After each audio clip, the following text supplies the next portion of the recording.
ఎంసెట్ 2024కి సంబంధించి web options అయితే ఈ రోజు నుంచి అయితే మొదలు కాబోతున్నాయన్నమాట.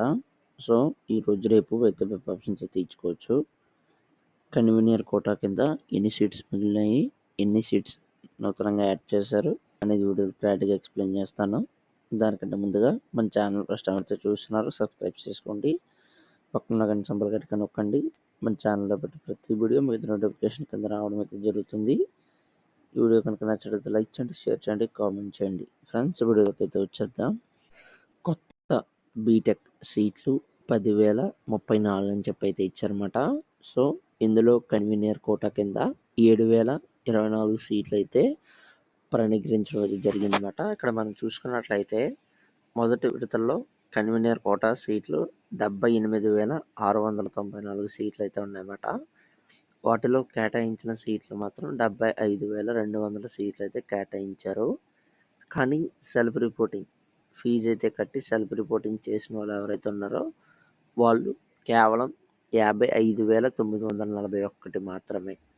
మొదటి విడతలో మిగిలిన సీట్లు 22,753. సో సెల్ఫ్ రిపోర్టింగ్ చేయకపోవడంతో ఫస్ట్ పేజ్లో సీట్ రాని సీట్లు ఉండడంతో కలిపి మొత్తంగా 22,753 సీట్లు అయితే మిగిలాయన్నమాట.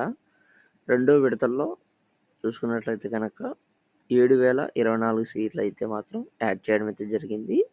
సో అందులో భాగంగా మొత్తం రెండో విడతల కౌన్సిలింగ్లో 29,777 సీట్లు అయితే ఉన్నాయన్నమాట.